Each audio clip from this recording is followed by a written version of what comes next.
नमस्कार, daily post Punjab Haryana Himachal देख रहे हैं आप। मैं हूं गौतम ठाकुर और आज से 5:30 बजे एक नई पेशकश की शुरुआत होगी। जी हां, आज नई पेशकश है और ये है डिबेट की, बातचीत की, चर्चाओं की, और मुद्दे रहेंगे हरियाणा से जुड़े हुए। मुद्दे रहेंगे हरियाणा के हर वो मुद्दे जो हर गली हर नुक्कड़ पर जो है वो उठते हैं, क्योंकि मौसम है चुनावी बेला का। और आज का वो मुद्दा है जो हरियाणा के हर उस स्टूडेंट से जुड़ा हुआ है जो नौकरी चाहता है, सरकारी नौकरी चाहता है, घंटों लाइब्रेरी में बैठकर पढ़ाई करता है, लेकिन वहीं मुद्दा आता है ग्रेस मार्क्स का, मुद्दा उठता है 5 अंकों का। वही 5 अंक जिस पर सुप्रीम कोर्ट ने अब जो है वो कैंची चला दी है। जी हां, 5 अंकों पर सुप्रीम कैंची, ये वो मुद्दा है जिस पर आज होगी चर्चा। पार्टी के जो है वो प्रवक्ता हमारे साथ जुड़ेंगे और उनसे बातचीत का सिलसिला जो है वो जारी रहेगा। लेकिन सवाल यह है कि आज सुप्रीम कोर्ट में ऐसा क्या हुआ कि यह बहुत बड़ा मुद्दा बन गया। तमाम चीजें आपको बताएंगे, शुरुआत से लेकर अभी तक क्या कुछ हुआ। लेकिन अभी के सिनेरियो की बात करें तो 5 अंकों का मुद्दा, यानी कि हरियाणा ने उन लोगों को जिनकी सैलरी 1,80,000 से कम है, सालाना आय 1,80,000 से कम है, उन्हें जो है उनके परिवार के कैंडिडेट्स को नौकरियों में ग्रुप सी, ग्रुप डी की जैसी ही नौकरियों में जो है वो 5 अंकों का जो है वो रिजर्वेशन दिया। उस रिजर्वेशन के मुद्दे पर 5 अंकों का जो है वो ग्रेस मार्क्स दिए कि अगर आप गरीब परिवार से जुड़े हैं, आर्थिक और सामाजिक बदहाली से जुड़े हुए हैं, तो हम आपको ये मार्क्स देंगे। लेकिन ये मार्क्स जो हैं वो उन स्टूडेंट्स के गले की फांस बन गए जिनकी सैलरी सालाना ज्यादा थी, जिनके परिवार की सैलरी ज्यादा थी। और वही स्टूडेंट पहुंचे सुप्रीम कोर्ट। उन्होंने पहले हाई कोर्ट का रुख किया, हाई कोर्ट से फैसला आया, हाई कोर्ट के बाद वो फैसला सरकार द्वारा सुप्रीम कोर्ट में चैलेंज किया गया और सुप्रीम कोर्ट ने भी हाई कोर्ट के फैसले पर ठप्पा लगाया, मोहर लगाई और कह दिया कि ये जो 5 अंक दिए जा रहे हैं ये साफ तौर पर असंवैधानिक हैं। यानी कि संविधान के विरुद्ध इन 5 नंबरों को बता दिया गया। सवाल सबसे बड़ा ये कि क्या वो 23,000 कैंडिडेट जिन्हें नौकरी मिल गई, क्या वो उनकी नौकरी खतरे में है? क्या उन्हें अपनी नौकरी छोड़नी होगी? क्या उन्हें दोबारा एग्जाम देना होगा? अगर वो एग्जाम में फेल होते हैं तो क्या होगा? तो क्या उनको नौकरी छोड़नी होगी? जो अभी तक सैलरी ली, क्या वो सैलरीज वापस करनी होगी? कई सवाल हैं और उन हर सवालों के जवाब जो है वो आप तक पहुंचाने की कोशिश करेंगे। लेकिन पहले सिनेरियो जान लेते हैं कि सुप्रीम कोर्ट में क्या कुछ हुआ, एडवोकेट द्वारा जो है वो क्या कुछ कहा गया, पहले वो सुनते हैं। ये पूरा और सुप्रीम कोर्ट में आज क्या रहा? हाँ जी, ये हरियाणा गवर्नमेंट की एक पॉलिसी थी 2017 में इंट्रोड्यूस हुई थी, जिसमें सर्टन एक्स्ट्रा मार्क्स देते थे कुछ क्लास ऑफ कैंडिडेट्स को ग्रुप सी एंड डी भर्तियों में। Initially Punjab Haryana high court ने 31 मई 2024 को फैसला पास किया था, जिसमें प्रोविजन ऑफ एक्स्ट्रा मार्क्स जो थी ये कॉश की थी सोशो इकोनॉमिक क्राइटेरिया के अंदर जो हरियाणा सरकार देती थी ग्रुप सी एंड डी भर्तियों में। उसके अगेंस्ट आज सुप्रीम कोर्ट में SLP फाइल हुई थी। वो SLPs जो थी वो डिसमिस हुई आज ऑनरेबल सुप्रीम कोर्ट से। सरकार का क्राइटेरिया क्या था एक्स्ट्रा ग्रेस मार्क का? सरकार का विस्तार से बताइए और आर्गुमेंट क्या रहा? क्योंकि सरकार का क्राइटेरिया ये था कि अगर आपके परिवार में किसी के पास सरकारी नौकरी नहीं है तब आपको एक्स्ट्रा मार्क्स मिलेंगे। अगर आप विडो हैं, आपके फादर की डेथ हो चुकी है 42 इयर्स अटेन होने से पहले, या आपके फादर की डेथ हो चुकी है बिफोर आपके 15 साल अटेन हुए, तब एक्स्ट्रा मार्क्स मिलते थे। फिर हरियाणा की कुछ विमुक्त जातिज़ हैं और तपरीवास जातिज़ हैं, उनको एक्स्ट्रा मार्क्स मिलते थे। और हरियाणा सरकार या उसके बोर्ड्स एंड कॉर्पोरेशन का अगर आपके पास एक्सपीरियंस है उसके एक्स्ट्रा नंबर मिलते थे। सो ये एक्स्ट्रा नंबर देने की जो प्रथा थी ये इनिशियली हाई कोर्ट ने कॉश की थी, हाई कोर्ट के डिवीजन बेंच ने कॉश की थी।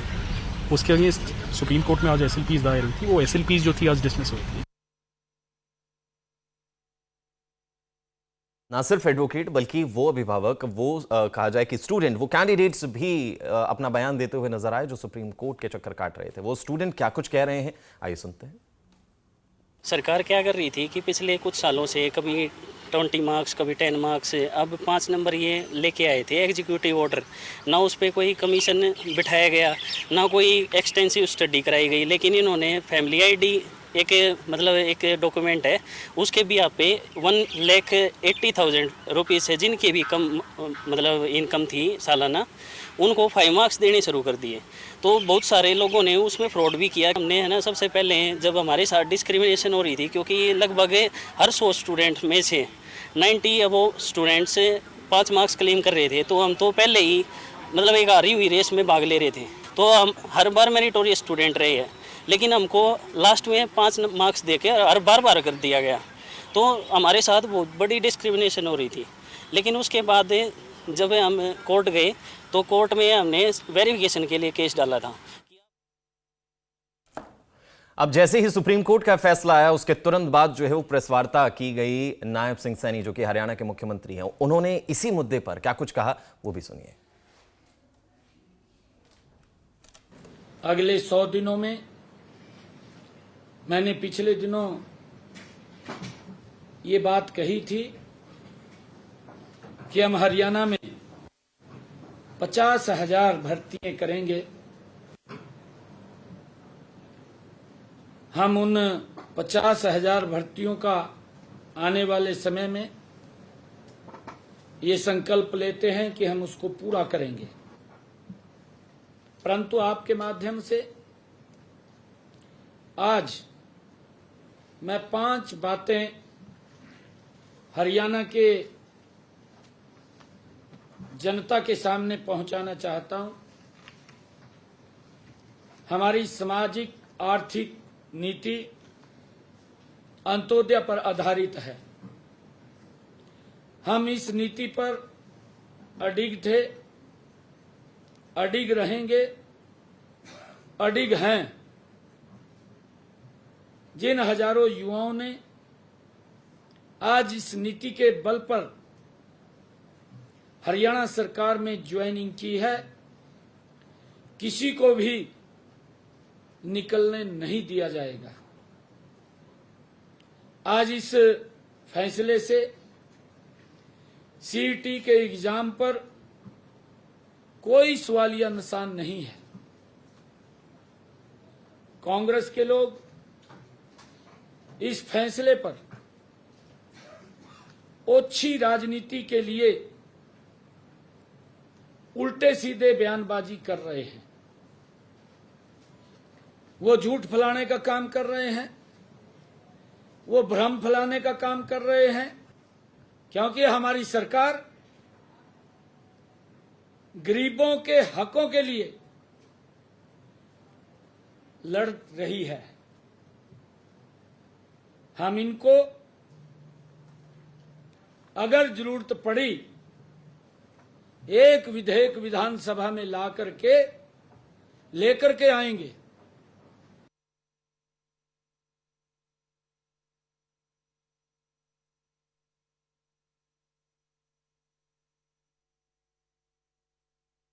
सैनी द्वारा क्या कुछ कहा गया वो तमाम मुद्दे आपने सुने। उन्होंने साफ तौर पर ये कहा कि जिनकी भी नौकरी लग चुकी है, जो भी अपना पदभार संभाल रहे हैं, काम कर रहे हैं, पहली चीज उनकी नौकरी नहीं जाने दी जाएगी।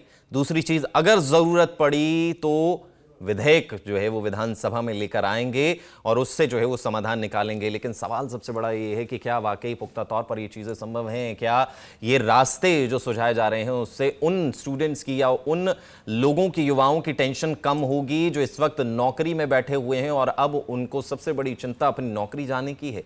सुप्रीम कोर्ट का ये फैसला है, क्या एक बार फिर रिव्यू पिटीशन कहा जाए कि हरियाणा सरकार द्वारा दायर की जाएगी? तमाम चीजें हैं। तो चलिए पहले एक बार सिलसिलेवार तरीके से ग्राफिक्स के जरिए ये जान लेते हैं कि आखिर ये पूरा मुद्दा था क्या, कहां पर ये पहले मुद्दा गया, किस तरीके से इस योजना की शुरुआत हुई, क्यों जो है वो कुछ स्टूडेंट्स जो हैं वो हाई कोर्ट का रुख करते हैं और भी ये मुद्दा सुप्रीम कोर्ट कैसे पहुंच जाता है। सिलसिलेवार तरीके से ग्राफिक्स के जरिए आइए पूरा का पूरा जो है वो मुद्दा भी जानते हैं। 2023 में भर्ती में लागू किए गए बोनस अंक यानी कि 5 मार्क्स की जो है वो बारी की गई। 2022 में मनोहर सरकार ने एक योजना बनाई कि चलिए 5 अंक जो है वो देते हैं। एनुअल इनकम यानी कि सालाना इनकम जिसकी भी 1,80,000 से परिवार की एनुअल इनकम कम है उसे ये लाभ दिया जा रहा था।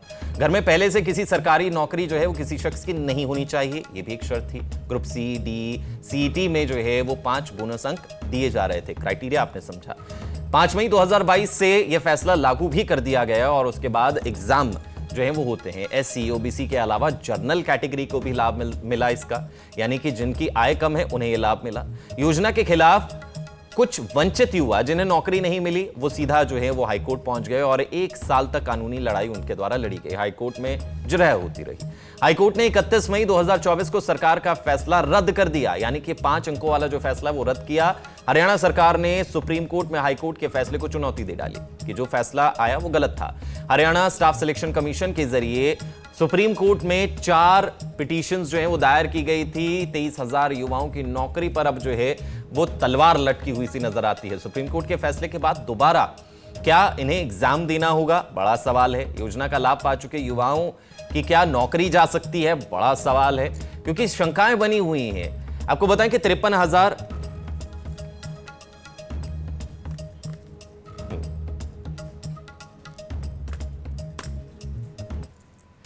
तो हमारे साथ जो है वो कांग्रेस के प्रवक्ता एडवोकेट देविंदर सिंह जी जो हैं वो जुड़े हुए हैं। उनका सबसे पहले स्वागत करेंगे। सर, आपका जो है वो बहुत बहुत स्वागत है हमारे डेली पोस्ट के मंच पर और आज इस खास शुरुआत में। तो सबसे पहला सवाल सर, 2 चीज़ें बहुत खास है। एक, आप कांग्रेस का पक्ष रखेंगे, दूसरा आप एडवोकेट भी हैं। मुद्दा जो है वो सरकार और राजनीति से जुड़ा हुआ है, वहीं दूसरा मुद्दा जो है वो अदालत में भी गया है। सबसे पहला सवाल यही है, आरोप जो है वो कांग्रेस बीजेपी पर लगातार यही लगाती रही है कि जो बिना पर्ची खर्ची के नौकरियां दिलाती है वो ऐसा कुछ भी नहीं है। आप पर बीजेपी आरोप लगाती रही है कि पर्ची खर्ची से नौकरियां दी जाती रही हैं। ये जो सुप्रीम कोर्ट का मुद्दा आया है, इस पर क्या प्रतिक्रिया कांग्रेस दे रही है? इसकी शुरुआत 5 मई 2022 सरकार का भी है कि सोशल क्राइटेरिया जी, अब इसमें 5% आपने मार्क्स की बात करी, इसमें 5% उसमें लिखा हुआ है कि 5% मार्क्स जो है हम सोशल इकोनॉमिक बेसिस के आधार पर देंगे।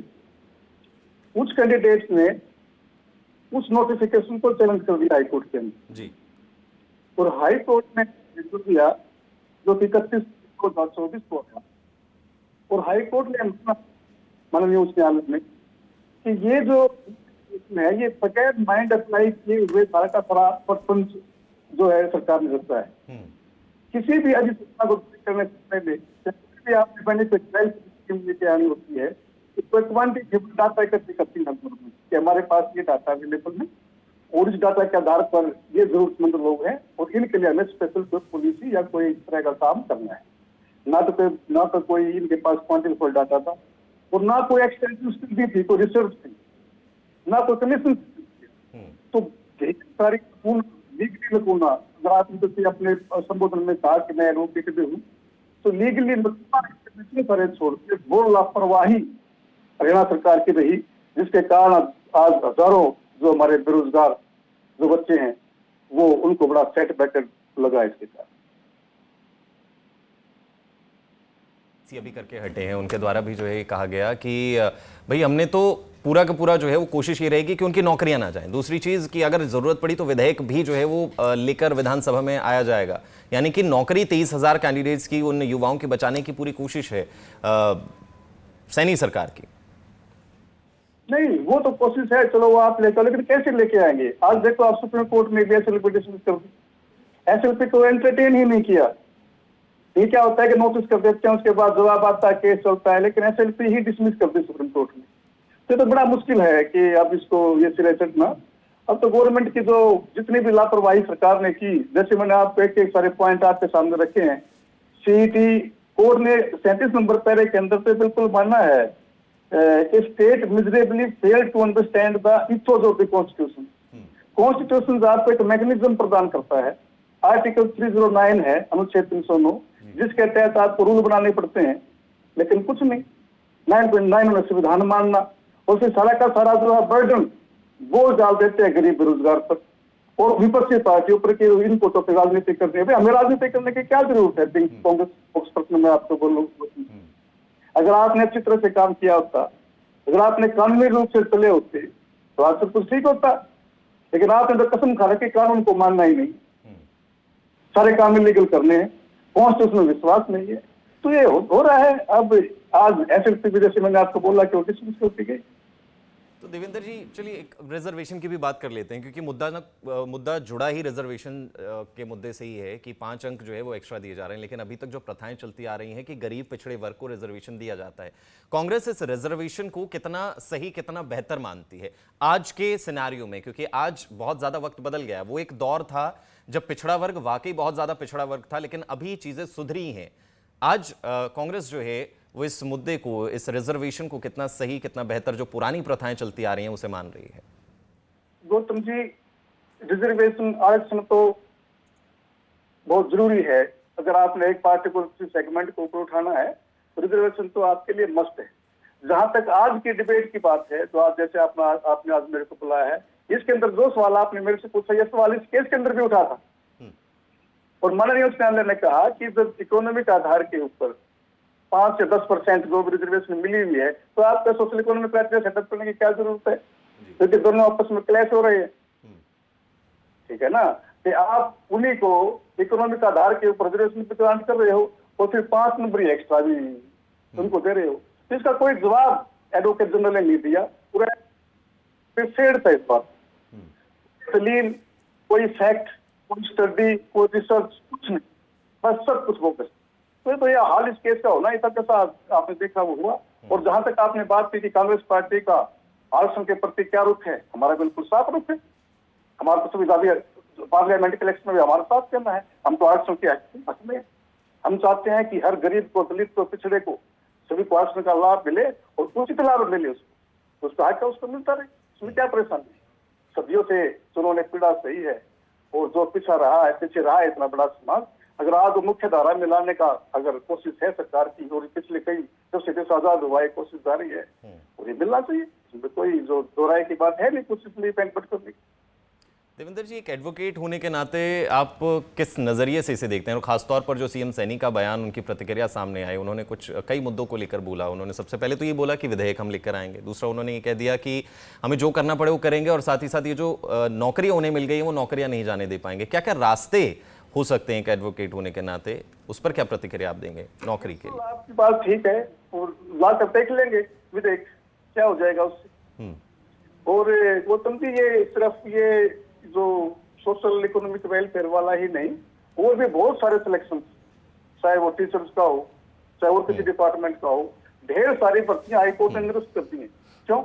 चलो इसमें तो आप विधेयक ले आओगे, और किसी और केसेस के अंदर।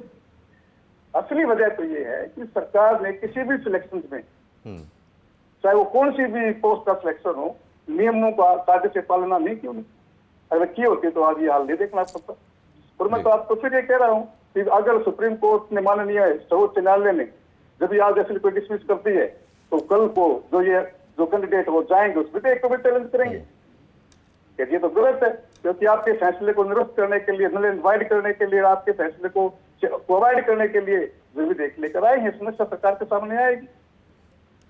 आज सरकार ने उन 23,000 लोग, वो 23,000 हमारे हरियाणा प्रदेश के बच्चे जो रोजगार मिला था, आज उसकी रोजगार पर कैसे चलाने का काम किया है। तो ये बात जनता पार्टी की सरकार ने किया है। अगर उसने सब कुछ अच्छे से प्लानिंग की होती, एक कमीशन सेटअप किया होता, एक रिसर्च स्टडी की होती, एक कमीशन बनाया होता जिसकी रिपोर्ट होती, उसके पास कुछ ऑथेंटिक प्रमाण होते, कुछ सबूत होते, यदि ये हमारे पास प्रमाण नहीं, सरकार हम जो है ना ये 5% के वेटेज इनको दे रहे, लेकिन कुछ नहीं। ऐसे कब तक चलेगी? तो कहां तक चलेगी? स्टूडेंट कहते हैं कि पीपीपी योजना जो सरकार ने चलाई उसको आधार बनाया गया, और उस आधार पर जो है वो ये मार्क्स दिए गए। किसके आधार पर?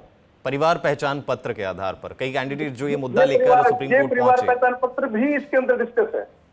देखो कमाल की बात है, जजमेंट 55 पेज का जजमेंट है। माननीय उच्च न्यायालय ने इस परिवार पहचान पत्र पर भी बच्चियों दे दिए सरकार की। बिल्कुल साफ साफ कहा है हाई कोर्ट, माननीय उच्च न्यायालय ने, कि सिर्फ रेजिडेंट के बेस के ऊपर आप डिस्क्रिमिनेशन नहीं कर सकते। 2 वर्ड यूज किए हैं, डिस्क्रिमिनेशन और आर्बिट्रेरीनेस।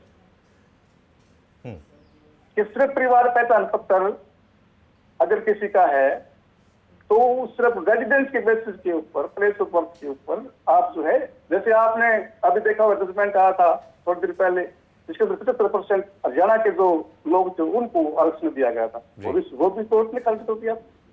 ये सारा इसलिए हो रहा है क्योंकि नियत 40 करोड़ सेवा सरकार का बिल्कुल सामने आ गया। जी क्या वो सचमुच में हरियाणा प्रदेश के जो बेरोजगार हैं जी और खासकर तो 23,000 लोग जो आज जो सरकारी नौकरी से जो अपने हाथ धोने वाले कगार पे हैं, उनको बचना चाहते तो कुछ करना चाहिए था, जी उसमें कुछ कंप्लीट करना चाहिए था। जी देवेंद्र जी, सुप्रीम कोर्ट तक जो हाईएस्ट कोर्ट ऑफ लैंड है, जो लो ऑफ लैंड जो पंजाब का सुप्रीम कोर्ट नहीं है हिंदुस्तान के अंदर। जी बिल्कुल। देवेंद्र जी, हमारे साथ नवीन अत्रे भी जुड़ गए हैं भारतीय जनता पार्टी से, भारतीय जनता पार्टी के प्रवक्ता, उनका भी स्वागत कर लेते हैं। अत्रे जी, आपका बहुत बहुत स्वागत है डेली पोस्ट पंजाब हरियाणा हिमाचल पर। और आज का जो मुद्दा है अत्रे जी, वो यही है जो सुप्रीम कोर्ट ने साफ तौर पर ये कह दिया कि हरियाणा सरकार जो 5 अंक दे रही है वो असंवैधानिक है। सैनी की सीएम नायब सिंह सैनी की प्रतिक्रिया इसमें जरूर आ गई, लेकिन उन्होंने ये जरूर कहा कि हम किसी भी हाल में उनकी नौकरियां नहीं जाने देंगे। कैसे आप ये नौकरियां बचाएंगे? संविधान को इस फैसले को असंवैधानिक बोल दिया सुप्रीम कोर्ट ने। क्या आपको नहीं लगता कि अब खतरे की घंटी उन तमाम 30,000 युवाओं पर लटक रही है? ऐसा है, माननीय मुख्यमंत्री जी ने बाकायदा प्रेस कॉन्फ्रेंस स्पष्ट तौर पे कहा कि चाहे हमें विधेयक लाना पड़े विधानसभा में, हम उसके लिए भी तैयार हैं। जी अभी हमारे पास हाई कोर्ट में रिव्यू पिटीशन का अधिकार है, हम उसके लिए भी तैयार हैं। हम इस विषय पे पूरी तरह से मजबूती से खड़े हैं कि जो गरीब, शोषित और वंचित लोग हैं, जिन गरीब बच्चों को इस पॉलिसी के तहत नौकरी मिली, जी उन गरीब बच्चों के अधिकार पे किसी राजनीतिक दल द्वारा लगातार की जा रही साजिशों का प्रभाव नहीं पड़ने देंगे। बड़ा स्पष्ट है। प्रवीण देखिए जी, गौतम जी, 2 चीजों को समझना पड़ेगा। जी जी जी हरियाणा प्रदेश के अंदर नौकरियों के मामले में 2014 से पहले की स्थिति और उसके बाद 2014 के बाद की स्थिति। जी जिस हरियाणा प्रदेश के अंदर नौकरियों की बंदर बांट होती थी, सत्ता के चहेते ही सत्ता का लाभ प्राप्त करते थे। और ये बात मैं नहीं कह रहा हूं गौतम जी, कांग्रेस के पूर्व विधायक, वर्तमान में लोकसभा सांसद जयप्रकाश जी ने ऑन माइक इस बात को स्वीकार किया था कि हमारी सरकार में पर्ची चलती थी। ये उन्होंने स्वीकार किया हुआ है।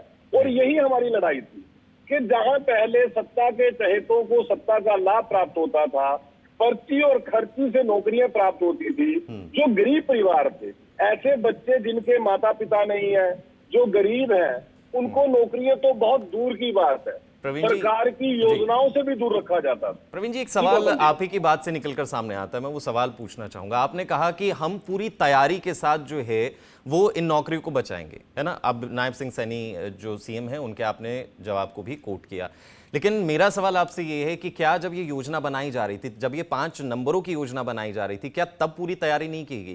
क्योंकि हाईकोर्ट भी ये कह रहा है कि तमाम चीजों पर ध्यान नहीं रखा गया, कैंडिडेट्स ये कह रहे हैं कि चेक पॉइंट्स नहीं देखे गए, मुद्दों पर ध्यान नहीं दिया गया, कुछ रिसर्च वर्क नहीं किया गया और सीधा ये योजना लागू कर दी गई परिवार पहचान पत्र के आधार पर। देखिए, मैंने ये कहा हम पूरी ताकत से, पूरी तैयारी नहीं, मैंने पूरी ताकत से कहा। और दूसरी बात, देखिए माननीय कोर्ट ने क्या कहा, वो एक कानूनी विषय है और उसको कानूनी दृष्टिकोण से ही देखेंगे। लेकिन 2018 में इस पॉलिसी की प्रशंसा माननीय कोर्ट ने स्वयं की थी। मैं इसलिए कोर्ट पे कोई टिप्पणी नहीं करना चाहता, क्योंकि कोर्ट का जो लीगल पहलू है उसको उसी ढंग से देखा जाए तो ज्यादा उचित है। लेकिन इस योजना की प्रशंसा कोर्ट 2018 में स्वयं कर चुकी है।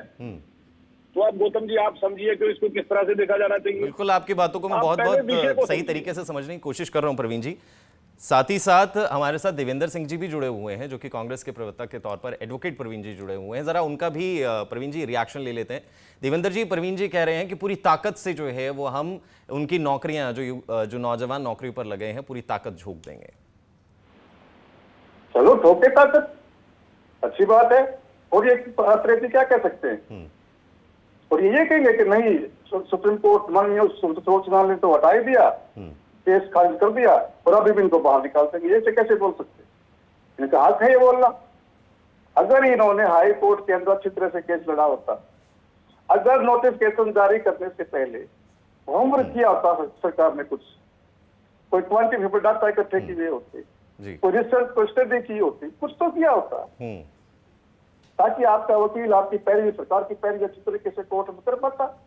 अगर आपने किया है तो अपने वकील से क्यों नहीं दिया? तो सीधी सी बात, इसमें तो कोई ज्यादा सोचने की बात है ही नहीं। अगर आपने किया है कुछ रिसर्च वाले, कुछ आपके पास डाटा थे, तो अपने वकील को देते, वकील साहब कोर्ट में दूसरे को देते। लेकिन असलियत तो ये है गौतम जी कि सरकार टोटली फेल, सरकार ने कोई भी कार्य जो है होमवर्क नहीं किया इस पॉलिसी को लाने से पहले, और उसका जो भुगतना आज गरीब लोगों को और गरीब बच्चों को, हमारे जो बेरोजगार युवक हैं, उनको अपनी नौकरी गवा करके जी देवेंद्र जी और प्रवीण जी, मुद्दा है होमवर्क का, मुद्दा है सुप्रीम कोर्ट के फैसले का। वहीं इसी मुद्दे पर हमारे साथ कुछ दर्शक भी जो हैं वो जुड़े हुए हैं, जरा उनकी भी राय ले लेते हैं कि आखिर वो इस मुद्दे पर क्या कुछ कह रहे हैं। हेलो।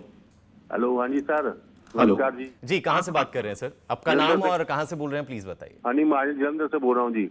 जी सर, बड़ी खुशी की बात है, दिल्ली पोस्ट ने ये सुविधाजनक सिस्टम बना दिया कि आप राय दो। 10 सालों में तो कोई राय पूछी नहीं किसी चैनल ने। मैं ना बीजेपी की बात कर रहा हूँ, ना कोई कांग्रेस की, ना कोई किसी और पार्टी की। जो बच्चों के साथ नजायज हुआ वो कौन जिम्मेवार है? जो शिक्षा मंत्री ने जिम्मेवारी ले रहा है तो कौन जिम्मेवार है? मेरे बच्चे दोनों इसी चक्कर में मैंने स्टडी के लिए आउट ऑफ कंट्री भेजे, क्योंकि देश में दांधली हो रही। मोदी जी ऑपोजिशन जीत गई तभी जवाबदेह बन रही। अगर ऑपोजिशन ना होती तो ये जवाबदेही बनी थी, ये चैनल में चीजें नहीं आनी थी जो धर्मेंद्र जी कह रहे हैं या प्रवक्ता बीजेपी जी के कह रहे हैं। ये तभी कह रहे हैं कि ऑपोजिशन स्ट्रांग हो गई है, जीत गई है। अगर ऑपोजिशन ना होती तो ये सब कुछ होना ही नहीं था। ये मैं आपको ग्रंटेड क्या लिखत देख रहे, एक छोटा सा बोल रहा हूँ, देश का नागरिक बोल रहा हूँ, किसी बीजेपी चाहे कांग्रेस की तरफ से नहीं बोल रहा। ये उन लोगों का क्या बनेगा जिन्होंने जमीनें बेचकर पेपर की तैयारी के लिए पैसे करते हैं, दोबारा पेपर देंगे, उनको जमीन मिलेगी दोबारा? एक बार जमीन गिरवी आ जाए, आपको शायद पता है, एक बार जमीन प्रॉपर्टी गिरवी रखी जाए उसका 11.33% इंटरेस्ट है। जी सर, बिल्कुल, बहुत बहुत शुक्रिया हमारे साथ जुड़ने के लिए। आपकी जो बात है वो आगे तक पहुंची, यानी हम तक पहुंची। और हमारे साथ एक और कॉलर जुड़े हुए हैं, उनसे भी बात करते हैं, उनकी भी राय जानते हैं। जी सर, कहाँ से बोल रहे हैं और क्या नाम है आपका? जी नमस्कार सर, मैं रेशमा बात कर रही हूँ। और इस सुप्रीम कोर्ट के फैसले के बाद अब हम ये जानना चाहते हैं कि जिन लोगों की नियुक्तियां हुई हैं क्या उनकी नौकरियां सुरक्षित हैं? क्योंकि जब योजना ही अगर कैंसिल हो गई है तो उसके तहत जो भी नियुक्तियां की गई हैं क्या वो सुरक्षित है?